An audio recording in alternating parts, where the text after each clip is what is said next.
SeaWorld Orlando has always been one of my favorite amusement parks. With the amazing collection and great park experience, it's been a must-visit for me. From the food to the roller coasters, there's a lot to do. After experiencing the lineup after their newest additions, I'll be ranking the major roller coasters. Starting the list off is Journey to Atlantis. This ride has been my guilty pleasure. From the theming to the ride, it's an underrated roller coaster that gets overshadowed by the collection. SeaWorld Orlando's newest roller coaster, Penguin Trek, was a ride I almost nearly forgot about. The ride isn't talked about much, and I was pleasantly surprised. The theming put into the queue is something that isn't seen at many SeaWorld parks. Although the line was long, I was glad to be engaged in the storytelling and props. However, the ride experience begins with the same high level of theme, leading up to a surprisingly punchy first launch. This multi-launch roller coaster appeals to family, and it works in favor of its audience.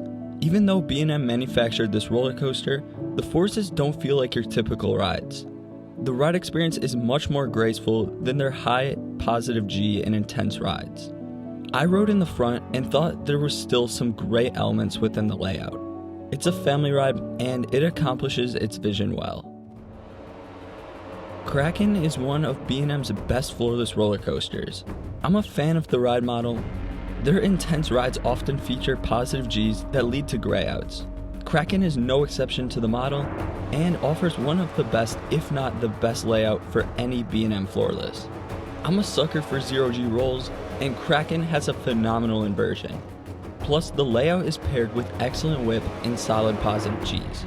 What makes the ride that much better is how long it is, and it has a relentless flow throughout the duration.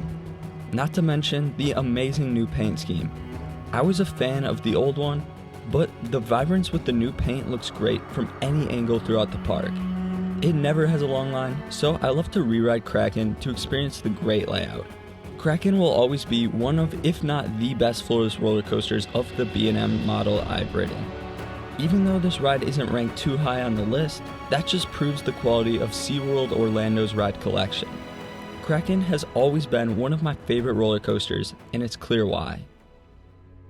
Icebreaker was a ride I have always wanted to ride for years. I've been trying to get back out to the park for this ride alone. I finally got the credit, and it was just as good as I anticipated. If anything, I think people heavily misjudged the ride. If you go in knowing all the hate, it's easy to appreciate the roller coaster. Icebreaker offers lots of intense launches and some really good pops of airtime scattered within the shorter layout.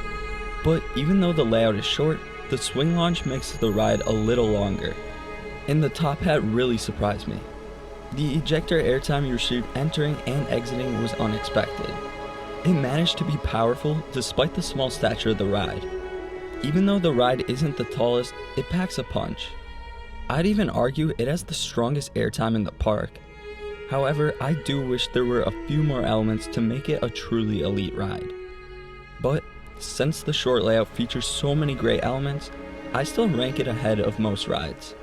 It's one of my favorite roller coasters by Premier Rides, and I think it's clear why. Beginning the top 3 is Manta. This ride is an extremely graceful ride experience, offering amazing views and inversions as you traverse across the front entrance of the park. My favorite element on the ride is without a doubt the pretzel loop. This is one of the greatest elements of all time. I think Manta's first inversion is one of my favorite inversions of all time. The positive G's experience on the valley is intense and offers an unforgettable experience. The inversions that follow are very solid and fun. It's great to fly above the park with the corkscrews. Manta has always been a guilty pleasure ride for me. From everything to the aquariums in the queue to the fun ride experience, I just consider Manta to be a hidden gem, not only at the park, but out of most steel roller coasters in North America. It has a fairly long ride duration as well, so you will not come off the ride disappointed with the layout. Manta will always be one of my favorite flying roller coasters in North America. Number 2 is Pipeline. I heard amazing things about the roller coaster ever since it opened. Ever since those reviews, I made it a priority to visit Orlando for a ride on one of the park's newest roller coasters. I've never been a fan of the other stand-up roller coasters I've ridden, but the recent reviews of Pipeline have been great. So I decided to give Pipeline a ride as soon as I could. I was not left disappointed. Everything about the ride experience surprised me and shattered my expectations.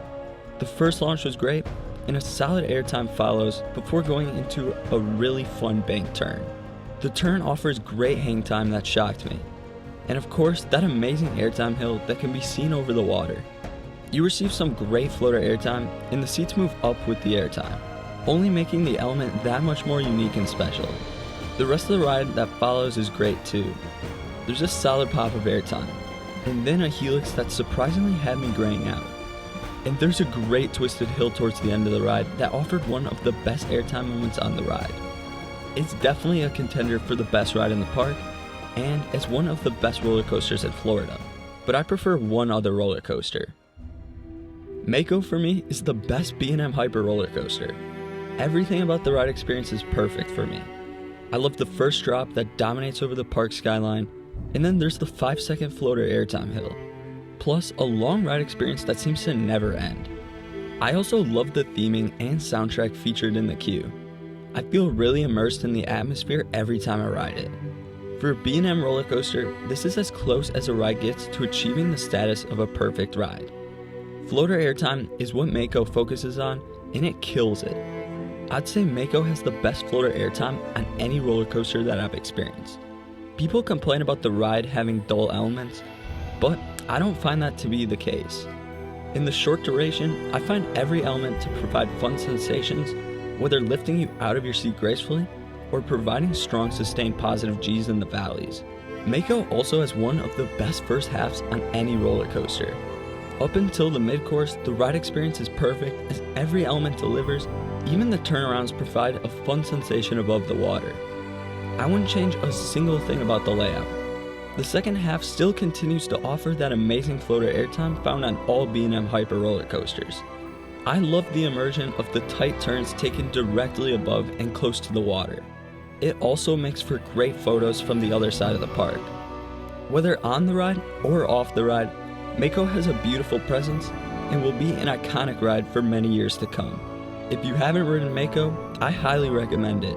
No visit to SeaWorld Orlando is complete without a back and front row ride on Mako. It's so much fun that the ride will have you wanting to go back in line for another ride. I'd even say it's the most re-rideable roller coaster I've ever ridden. And if I had an overall roller coaster list for rides based on pure fun, Mako would nearly top the list. SeaWorld Orlando has always provided a home away from home. I enjoy every visit to the park and anticipate visiting many more times in the future. Let me know your rankings in the comments below, and subscribe for more theme park rankings and reviews. Thank you so much for watching.